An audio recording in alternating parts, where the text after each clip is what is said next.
So I'm going to talk a little about innovation. Like I'm a strong believer that like with young minds like you and innovative minds, we can create the next Google from India. So as part of the activities that I do, I'm also part of this NGO called iSpirit, where we run a blog called productnation.in, where we like keep on posting things about the latest happenings in the product industry in India. And there are like whole bunch of things that we do as part of this, like educating people, creating government policies or structures to enable startups to come in India or small companies to start off in India, arrange for funding for small companies so that these kind of products can be created and innovators can get the platform to create these products. So you can check out this website called productnation.in. So who can tell me what's the difference between a product company and a service technology company? So what is a company like Reliance or Reliance Telecommunication? It's a service company. What is a company like Airtel? Service. What is a company like Tata Motors? Product. So you see, like how many product companies in the software space do you know from India? Who can tell me one software or two softwares which are made in India? See, like there are very few. How many of you have heard of Tally? Yeah, so Tally is one software that is made in India for India and it's very massively used. So there is a very small section, of the IT work that happens in India is actually happening towards creating products. What we are doing is essentially servicing the products or creating products for someone else. But I believe that India has the talent to create the next Google, the next Amazon out of India. And I want to leave you with this thought that think products and think on what ideas you can create for creating a better India in the future. Thank you so much for your time today.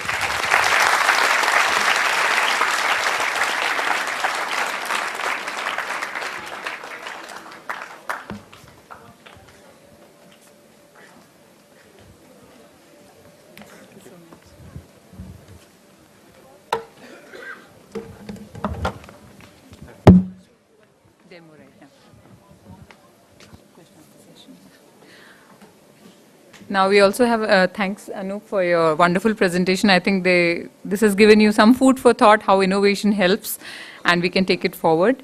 Now I would like to, I think you all must be waiting for the 3D printer to come and Karan Safik is ready with it. So we'll have a demo of his product right here in the, on the auditorium here. So he's just getting the product here.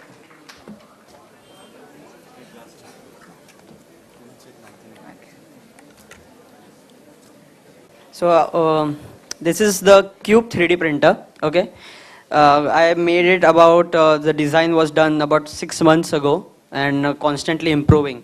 Now I'm working with a company called Graysim who are into education and they want to get this printer manufactured properly and get it into schools, colleges, universities, because their students can imagine things for their projects and actually make them. So if I go into a little bit technical, so what basically this is, it's like a writing machine. So this is a left right for the pen movement and this is for front and back. And this is the bed which go up and down. So what basically we do is we take your 3D model and slice it with a software. So we get like different slices. Imagine we have a glass like that. So if you can see, the bottom is what shape? So what the machine does is actually make circle, a complete circle. Then as it moves upwards, it start making rings. So as the whatever your 3D model is, according to that, how the plastic will be placed is changed. So what we are going to do right now, we are going to do a 3D print of a bracelet. It's a simple object. So what, in this way, the difference between all the other object and this is, there is no inside surface, okay? There are just outlines here. So what happens, we have a plastic spool here. This is the spool of plastic. This is called PLA material. And what basically it is, it's actually taken by this extruder, heated at about 185 degrees Celsius and melted. And the whole machine is without running any computer. It just runs on an SD card from a camera. So it's so my biggest print, the Hellboy gun, the one part took 21 hours to make. So machine was running 21 hours without any issue. So the thing is, it just works on its own. You don't have to monitor it again and again.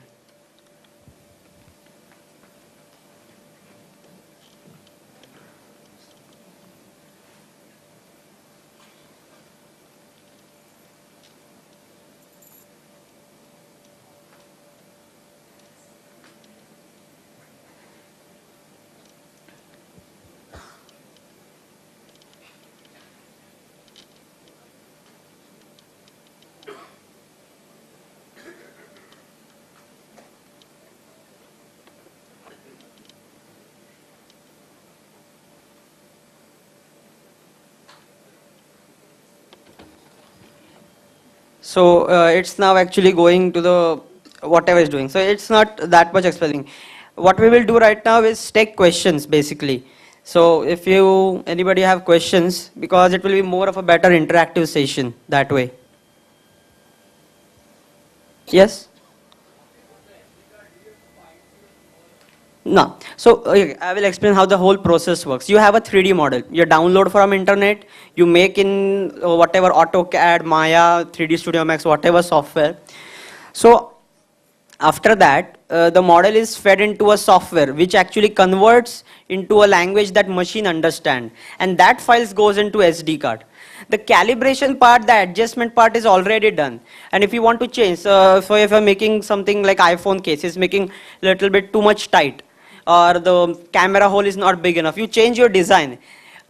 Whatever you make in design, it's accurately portrayed here about an accuracy of 0.2 millimeters. So you have to adjust your design that way.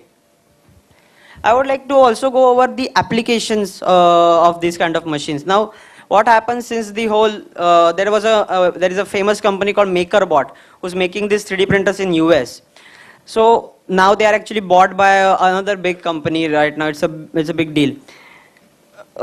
There are innovations happening. Like I can tell you one example which is very interesting for me is prosthetic hands. Some children don't have like fingers of their hand, etc. Some deformity. So you can make a prosthetic hand on this machine for say 1,000 rupees, because plastic is quite cheap. And if you want to get it from anywhere else, it will cost at least in lakhs. So, and there is actually a nice video on internet, a guy who have that like 2 lakh, 3 lakh robotic arm versus this plastic one made on the machine, and he says it is as equal as that. So what it does is democratize manufacturing basically. So you can be your own factory on your home.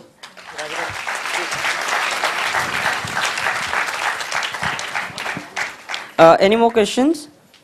Yeah, sure.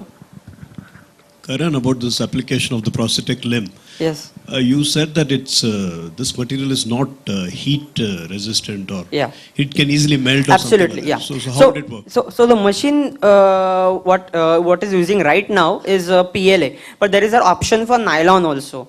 Right now the material is not easily available. I had to import it from USA. So we are working on that. So the nylon is much tougher material, melts at higher degree temperature, much stronger. So it is easily applicable for prosthetic arm. And if you break breaks few fingers, you can make another of one. So it's not a big deal. That's been always a thing. Like if some part of this machine broke, I just fix it for a while, print that part again, and put that in the machine again.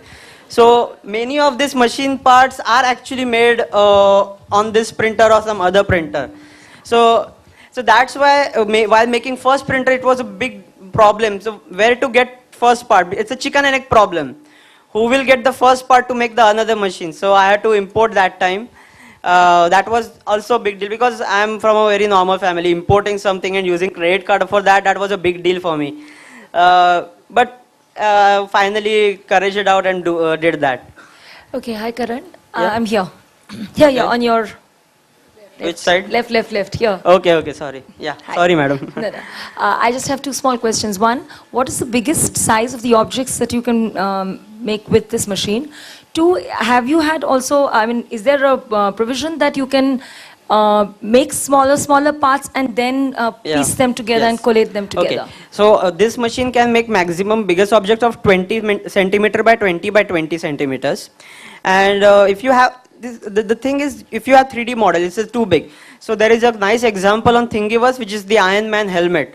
It's quite a big object. It's like divided into multiple parts. So you have to print in multiple parts and then join with glue, or you can have tabs in it also. So that is a possibility. Yeah, that is easily because the accuracy of machine is quite high. So it's not a problem of fitting them together. They work perfectly. Thank you.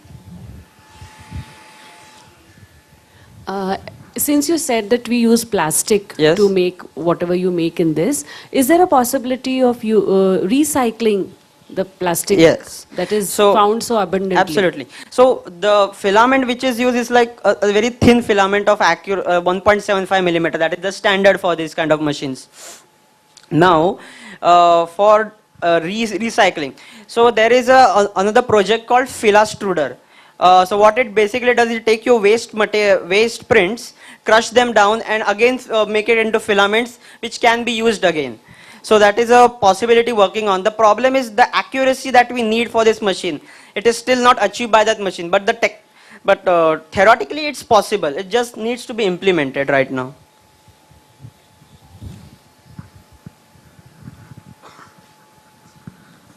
Anybody else? I was wondering. Yes. You've made a product. Yeah. Now, to make it commercial, Yes. what help are you getting? Where are you getting help from? Yeah. So right now, I actually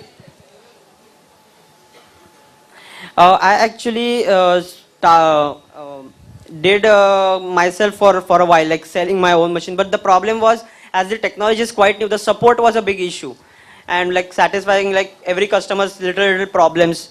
So now I've joined up with a company called GraySim. Is located in Mumbai. So they are into education mainly, but they also want to get into 3D printing. So I'm there as a consultant, and actually they are taking my model's design and getting into ready to manufacture properly and also service, etc. So now right now I can only focus on the technology aspect of it, and they are handling all the logistics and whatever manufacturing issues are. So that's been a great help right now. And if you're talking about 3D models, there is like very interesting business models right now. So for example, if you want to make something, say some sculpture, but you don't have a 3D printer, you don't have access to 3D printer,